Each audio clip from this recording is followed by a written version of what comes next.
we'll be covering a couple of things. So we'll be covering search tips, pipelining tips, InMail tips, sharing tips, and job posting tips.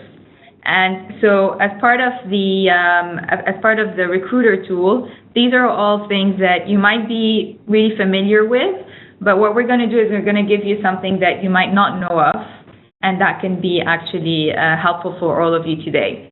So I'm just going to let Cyril start again from there. And if you have any question at any point, you can just send them to me in the chat box on the WebEx. So we'll be taking questions at the end of the webcast. Thanks. Thanks, Pascal. So hi again, everyone. And let's start with our first search tip, which will be talking or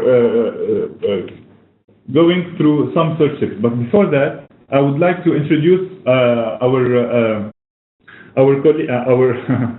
customer, Nicola Beck from Chalhoub Group. So, Nicola, would you be able to give us some maybe information about your experience with the recruiter? Sure. I'm sorry again, everyone, for the technical problems we've had this morning. I understand you've not been able to hear us. So I'm the recruitment manager at Chalhoub Group, and we use LinkedIn Recruiter extensively. So hopefully we'll be able to give you some hints and tips of how you can get the most out of the package today. Actually, the majority of my team have gone through the exercise of becoming certified in LinkedIn Recruiter, which involves going through a curriculum and learning properly how to use the tool, but also taking a fairly difficult exam at the end of it in order to become certified. Yeah, and I just want to say congratulations to all your team. It's really great that you guys are doing this. So for everyone on the call, Chalhoub is the only team that actually has all of their recruiters certified. So if you're thinking about getting certified, just let us know, talk to your relationship manager, and they can help you with that.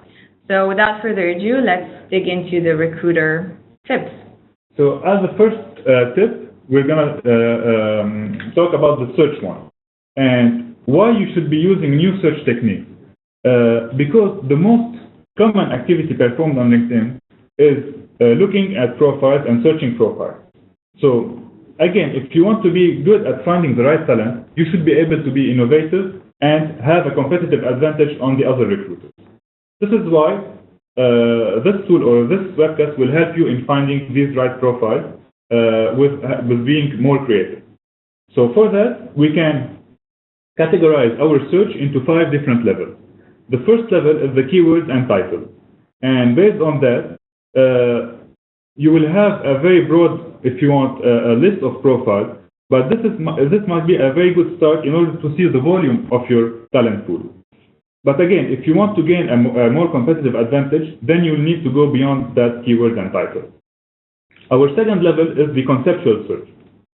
Here, you're not only using keywords and titles, but you are creating a more complex search, including all synonyms for these keywords, but also using the different Boolean modifiers and the refinement filters available for you in the recruiter tool. So just to recap on the Boolean modifiers, these are small terms that you can include in your search in order to find a more relevant profile. And these Boolean modifiers are the and, or, not, the parentheses, and the quotes. The third level is the implicit search. So an implicit search is a way of identifying candidates based on what isn't explicitly mentioned in their own profile. And it requires making assumptions. So as an example, maybe a member may not have specific keywords or skills on his profile, but you can assume that he knows that skill based on his group membership. So if you're looking for engineer with a Java skill, for example, you might write it in the recruiter tool as engineer and Java. And in that case, the system is automatically eliminating all members who are engineers, but they didn't mention the Java skill in their own profile. So in order to retrieve back these members, what you can do is to search for groups containing that skill. For example, a group called Java Professionals. And that we can assume at the end that the majority of these people in that group knows about the Java skill, even if they didn't mention it in their own profile. The next level is called natural language search. So here, it's a way of searching for responsibilities and capabilities, and not just keywords and titles. For this, you need to use action words that people do in their day-to-day job, like maybe initiate, plan, manage, it could be execute, control. So all these keywords that reflect that this candidate is at a managerial level or doing some work in his own job. So, and these words will be appearing in the summary and experience section. Finally, the last one is called the indirect search. And in that example, you are able to find more relevant profiles by asking the system to find similar profiles than the one you have chosen. So the recruiter tool can suggest for you maybe up to 99 similar profiles that match your criteria. This is called the similar profiles tool, and you can find it in any profile, in any of your profile maps. So now, regarding keywords, I would like to be more creative and show you how we can add or find more profiles by being more creative. So, if, for example, you are writing the keywords in different ways to find profiles, you might be able, first of all, to write it in the correct way. So sometimes it happens that members maybe have misspelled some keywords on purpose. And probably in order not to be seen by other recruiters, or maybe they did a typo by mistake. So on that example, if you look at it, if you write engineer in the correct way, you are finding more than 14 million members. But you are also eliminating all the members who did a typo error or who did a misspell in the engineer word. So if you add another E in the engineer, you are finding more profiles. If you remove one E, you are also finding more profiles. And even if you are writing it as abbreviation, you can also find around 100,000 profiles.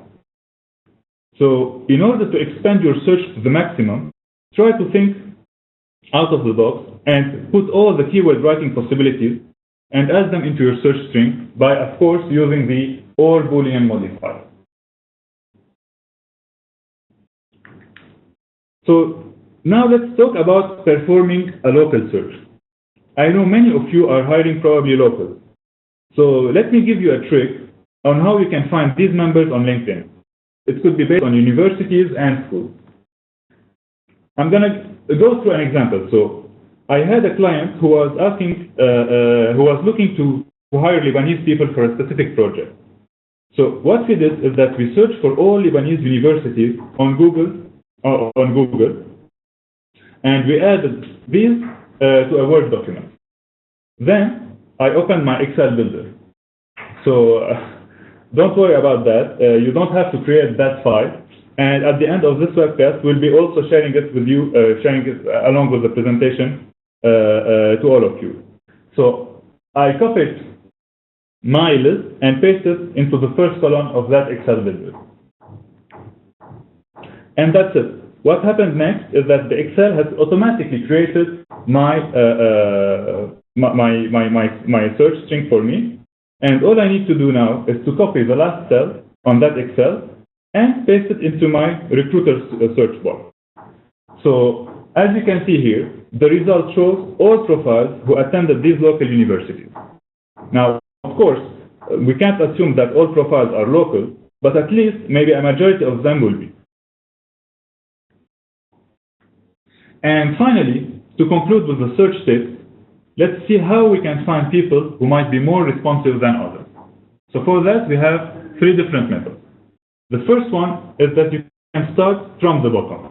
So to be more specific on that tip, when you do a search, people will show up on top of the list based on the keyword frequency they have in their own profile. So it's like you're doing a search on Google. The pages that are optimized will show on the first page of Google. But sometimes, maybe you might actually find what you're looking for on the 5th or 10th page of that Google document. So here we have the same concept. If a member doesn't have a complete or detailed profile that's optimized to your search, he won't appear on the first pages of your search, and you will probably not see him, although he might be very excellent or a very relevant profile. So next time you do a search, maybe try to visit also the pages after the page number 7 or 10, and I can guarantee you will be able to find hidden profiles there. You can also filter by followers. So statistically speaking, a person following your company on LinkedIn is 81% more likely to open your InMails than a non-follower. Why? Because the majority of people following your company would be much more interested in working with you than other profiles. So keep in mind that your company followers are your warmest leads, and you can start searching among them, especially if you are in a hurry to find a talent for a specific vacancy. And our third tip is to also filter by join dates. So you can use the join date filter to look for new members who recently joined the LinkedIn network. In that example, if you select the joined 1 day ago, you can see that we have 20 profiles matching our search criteria. So, and who joined LinkedIn only maybe yesterday. So this is like a green field for us, because probably no one or very few people started sending them InMails. So you might have a higher chance of getting a response from them than from other members who might be receiving lots and lots of InMails every day. So now let's talk about pipelining. We have covered the search tips. Let's talk about pipelining and see how we can use the tool properly to always be proactive in our recruitment process. And so developing a talent pipeline requires a shift from reactive recruiting to a more proactive recruiting. The features available in the recruiter tool will allow us to perform that shift. So on the right side of any profile, you can find the recruiting toolbar, which has different functions.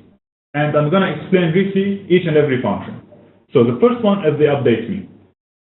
If this icon is on, it will alert you whenever a particular prospect updates his profile.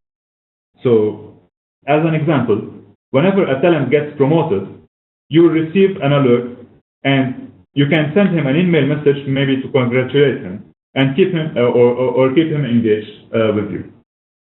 The second tool is the project or the folder. So you can also use that folder icon to add a specific person to a project and maybe revisit him again later on. The third one is the tag. So here, you can add additional skills and qualifications, or even other attributes that are not available on the candidate's profile. Again, as an example, let's say you did a phone interview with Emily, and you probably find out that she has more skills that are not available on her profile. So what you can do is to select that tag and add these skills into her profile. Later on, when you do a search or when you are searching for these skills, Emily profile would also be available for you, and it will also be shown in your list of results.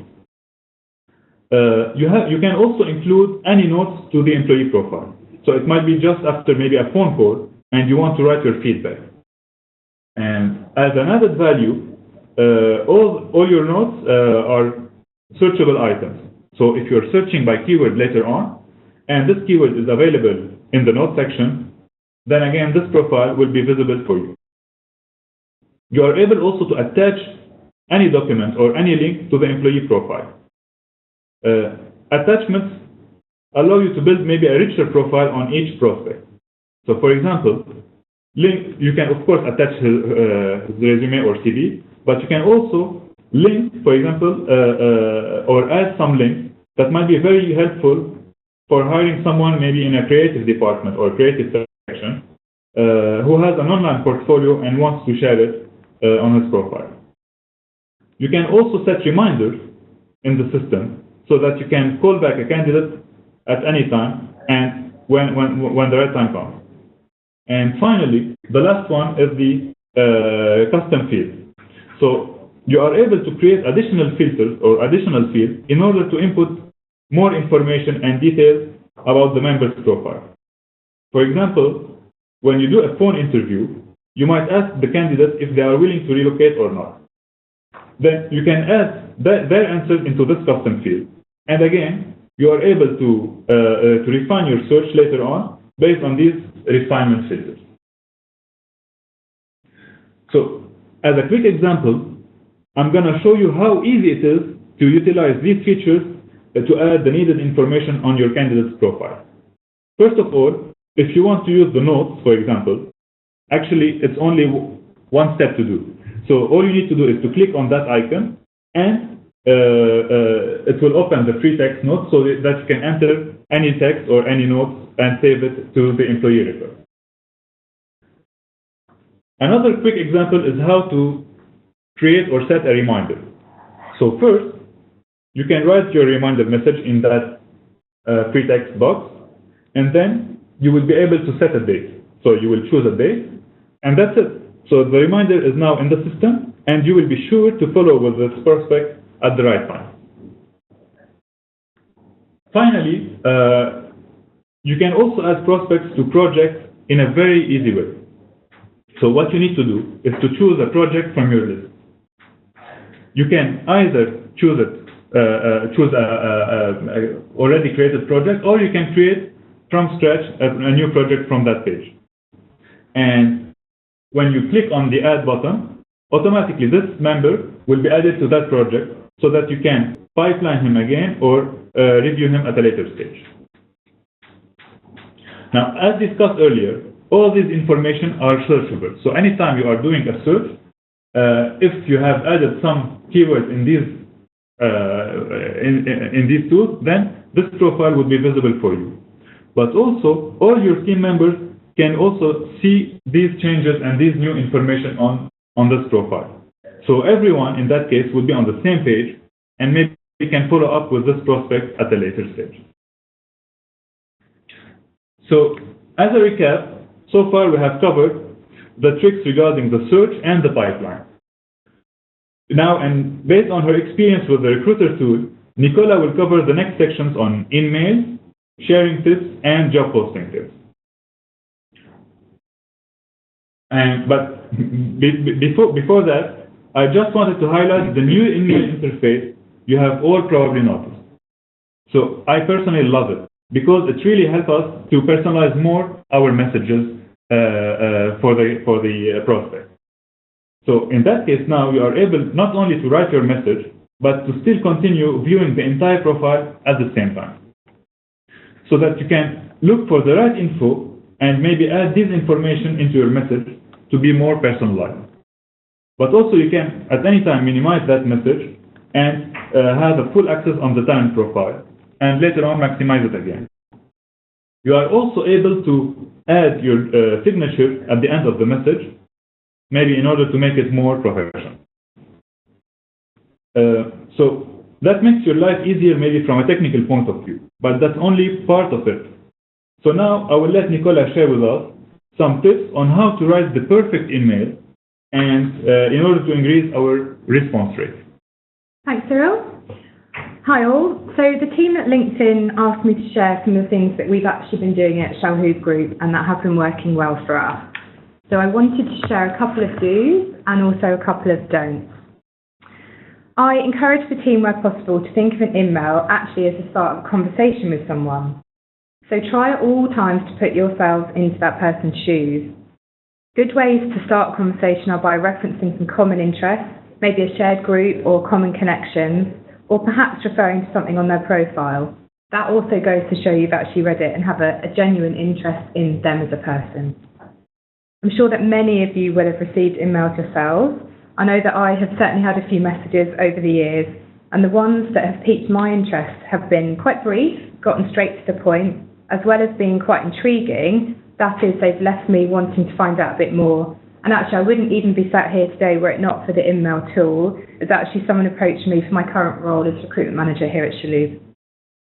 If, like my team, you utilise InMails on a regular basis, you might want to think about creating and saving some templates. They can be a good time saver, but I'd still always recommend adding in some personal touches, even if you do use some templates. At Chalhoub, we recruit people from across the globe, and we've found that including a press kit with some information about our company and sometimes about the region as well really helps to attract and inform people who may not know the group well. Don't forget also a call to action at the end. What are your next steps? Make it easy for the person to engage with you and express their interest at moving to the next stage. Perhaps it might be a call, it could be an interview, maybe a coffee, or perhaps just maybe some more information. When we looked at what hasn't really worked well for us, we don't tend to get a good response rate when we use generic or really impersonal templates or messages. No one seems to like getting spam-like content, and it just really makes you think that you're one of perhaps many people who've been approached for that role, and why should you bother responding? We also don't send out full job descriptions with that initial InMail. We find that people are a bit more responsive when they want to hear more. This also helps us when we're attracting more passive candidates, which, as Pascal said earlier, is about 75% of people on LinkedIn. They're not necessarily actively seeking their next role, so they're probably not going to open up a job description. Similarly, asking for a CV in the first email doesn't seem to yield a great return. You need to give a bit more to the members first before asking for something in return, and that's especially the case when you're approaching these passive candidates. You might also want to think about when you're sending your emails.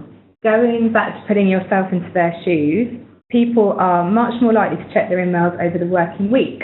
And in fact, messages sent over the weekends are, I think, about 16% less likely to get a response than those sent earlier in the week. And for us in the region here, where our working week is Sunday to Thursday, you might just want to think about who you're emailing, and if they're perhaps in Europe or America, that actually Sunday is still their weekend. Similarly, between 9 and 10 in the morning has been shown to be the most effective time to email people. And again, when you're recruiting from across the globe, it's good to think about the various different time zones that you might be connecting with.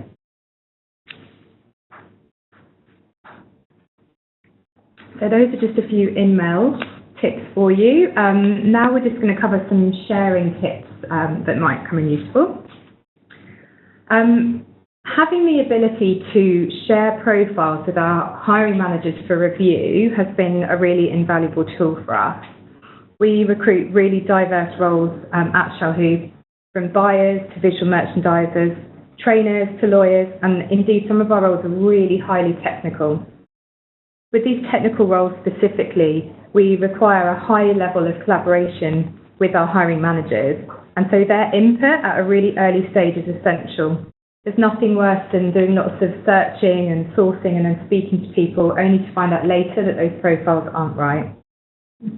It still helps even if the candidate is not someone who is interested in the role, because actually you can go back and look at the profiles like these function to find similar options. This also allows our hiring managers to feel quite involved in the process, imparting their expertise and allowing us to understand what our managers are really looking for. And if, like us, your hiring managers could be based in different countries or maybe travelling for a buying trip, for example, this tool allows them to do a quick review wherever they may be. And for us, we want to be as economical with our time as possible, so it's one of those tools that really helps. Exactly. So in fact, whenever you're sharing a project or a profile to your hiring manager, these hiring managers will receive a notification on their LinkedIn tool, but also an email to go through these profiles and give their review and their feedback, and share back again these profiles to the recruiters team. So we recruit in the retail space, and that sometimes means that we have to deliver multiple high-volume pieces of recruitment, quite often in a really time-sensitive period as well.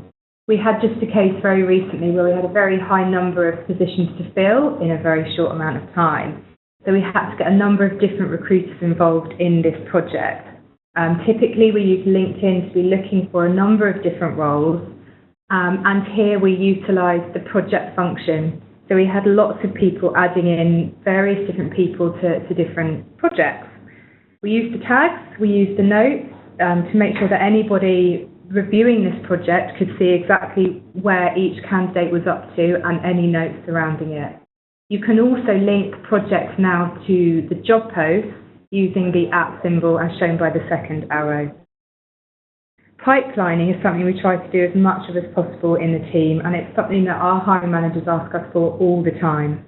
We found that this is a great tool to keep hold of great profiles for future hiring that we know we're going to have to do imminently. And effectively what we've done is created a really warm, engaged pipeline of candidates through a great team effort and some really strong in-mail interaction. And ultimately, this really reduces our time to hire, and that keeps everyone happy. Okay, the last thing that I'm going to be sharing with you today is just some job posting tips. So I've said this a few times, but I think it's really important to put yourself in the candidate's shoes. We actually found that our job applications increased substantially when we started to look at advertising from their point of view. We asked ourselves what was in it for them.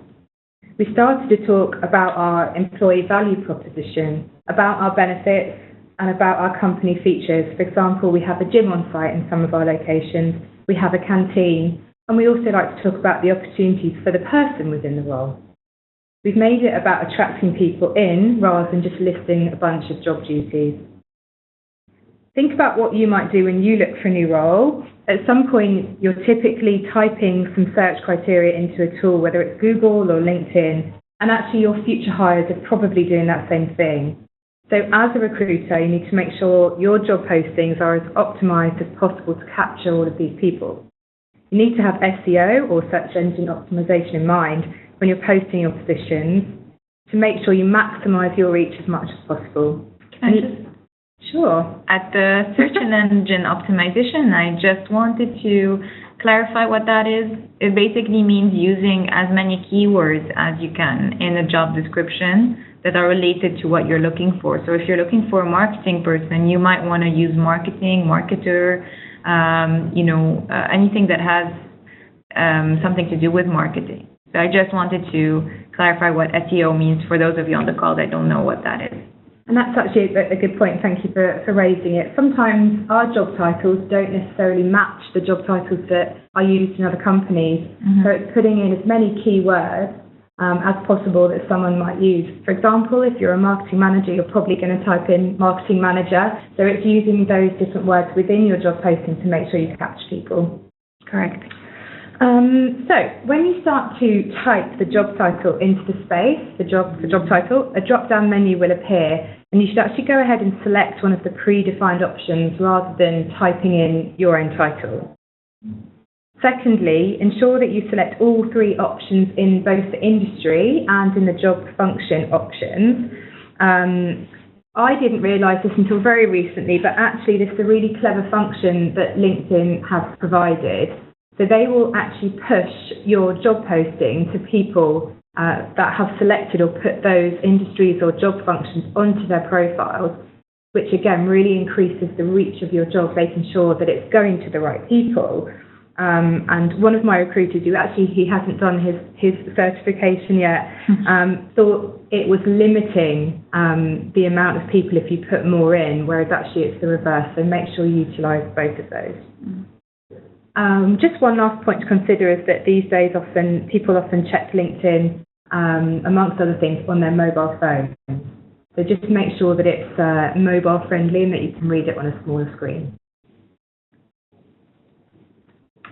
So I would like to conclude maybe on how you can maximize your reach when you're posting a job and probably attracting more relevant profiles.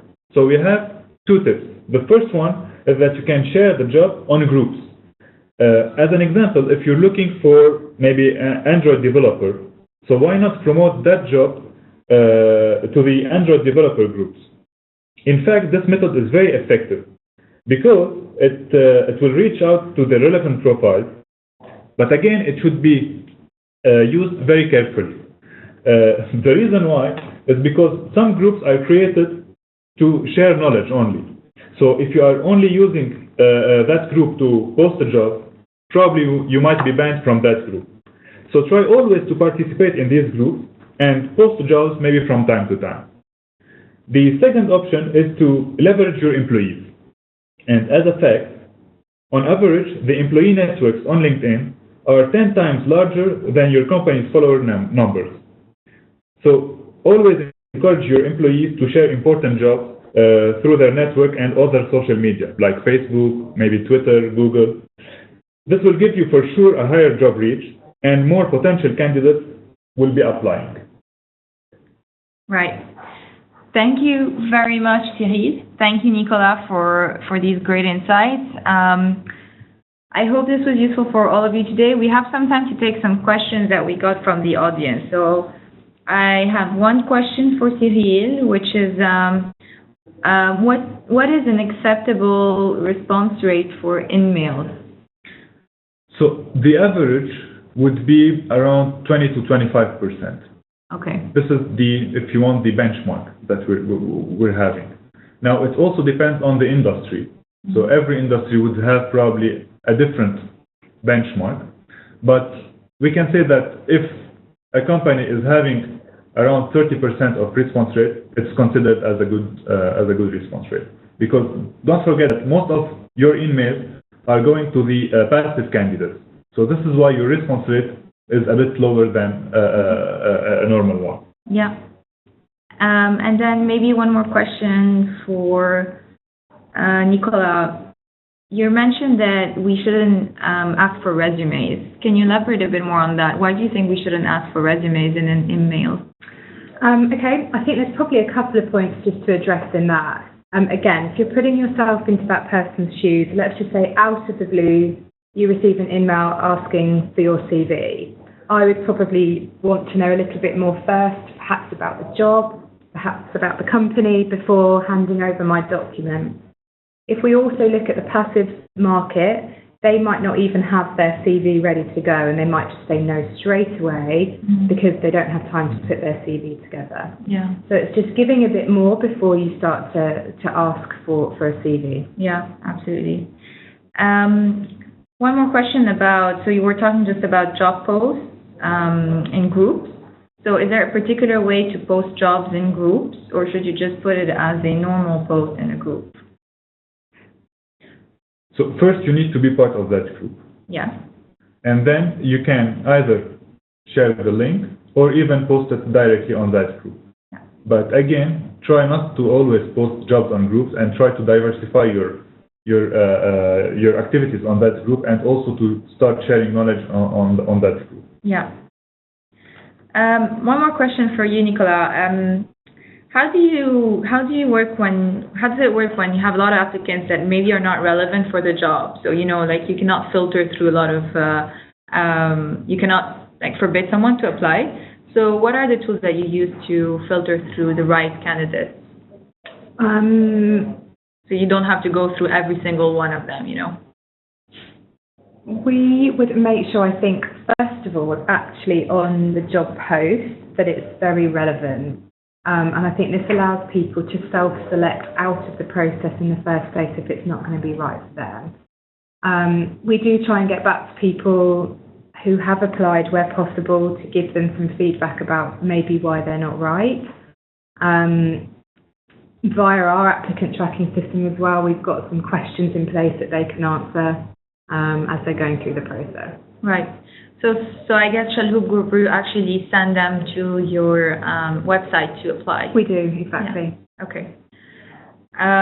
So I have another question on if there's any job application rate.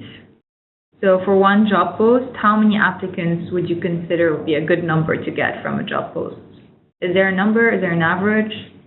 So there's no a benchmark like the InMails, but you know that whenever you're posting a job, not only relevant profiles can apply, but any profiles can apply.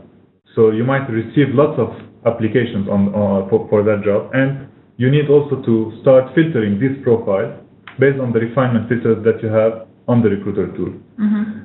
And if you're asking for a benchmark, probably a rate of, because here the benchmark would be different. It's going to be the views and the view per click. Mm-hmm. So how many people are viewing your job versus how many people are applying to that job. And this also might be different based on the industries that you're working in. Okay. Can I just add something in there as well that we've used that really helps? If you're looking at whether your job posting is relevant to the people you want it to attract, the matches tool, so it suggests 50 people that might be good for you, is a great way to do a little bit of a temperature check on whether those are the right profiles, whether you've used the right keywords, the right industries and job functions. Yeah, that's a good one. Cyril, do you have any advice on how many hours someone should be spending on Recruiter in terms of, let's say on a week time? Yes. And maybe Nicola, you can also share how much time do you actually invest in Recruiter, and just to make it effective, right? So you don't have to spend hours, but. So it really depends on what you are doing on the Recruiter.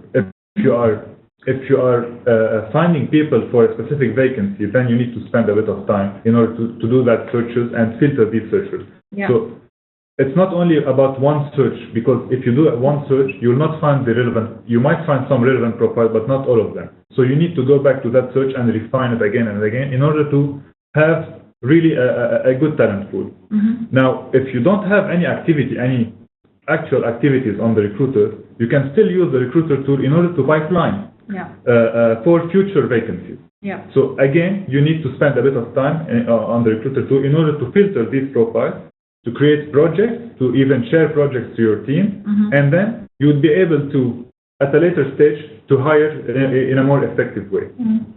Nicola, do you spend a lot of time on Recruiter, and how much time do you think you spend? Yeah, I think it's quite difficult to put a number on it, nor is that maybe the best kind of measure. However, we spend a significant amount of time on Recruiter, and indeed LinkedIn, finding out what's going on for our candidates in the industries that we recruit from. People are obviously then spending time doing interviews or catching up with hiring managers, but a significant chunk of the week and the day is spent using that tool. Yeah. But you would say it's an effective way. It's not just spending time.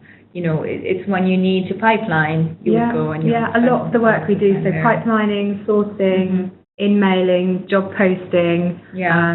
Most of the team will spend, or they'll have at least 5 independent logins during the week onto LinkedIn Recruiter. Okay, great. And I had a question about if we can see if InMails messages are viewed. So we actually cannot do that yet on LinkedIn. Maybe something that might come in the future. And if we can share jobs with company pages. So if a company page, so as a company page, if you have a company page on LinkedIn, you're able to share a job, correct? Yes. And obviously, if you're an individual, if you're the recruiter at this company, you can also share it as an update on the company page and then ask employees to share it. So just like you're seeing in front of you now, like for example, Marwan has shared Chalhoub Group's update about hiring. So he would be reaching out to his network as well. Again, I had another question about filtering. So having questions to filter through job applicants, so having like a small application process internally on LinkedIn. So again, this isn't available now.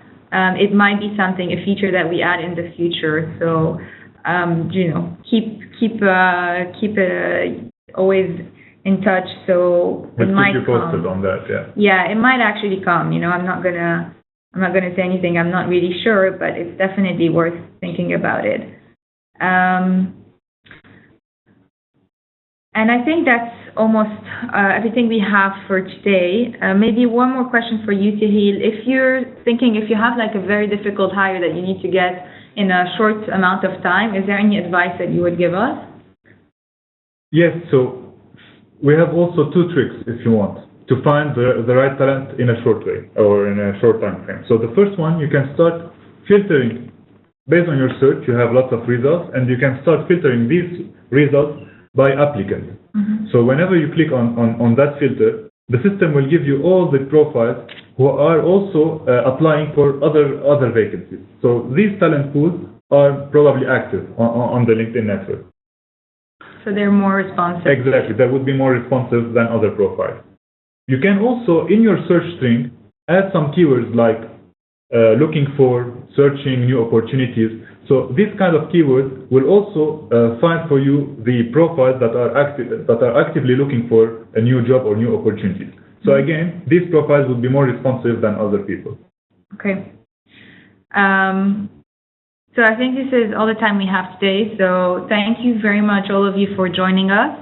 And again, we'll be sending the recording after the webcast. We'll also be sharing this Excel builder that is a bit not very easy to understand, but we'll definitely share with all of you after the webcast. Again, thank you so much, Nicola, for joining us. Thank you. And we look forward to hosting you at our next webcast.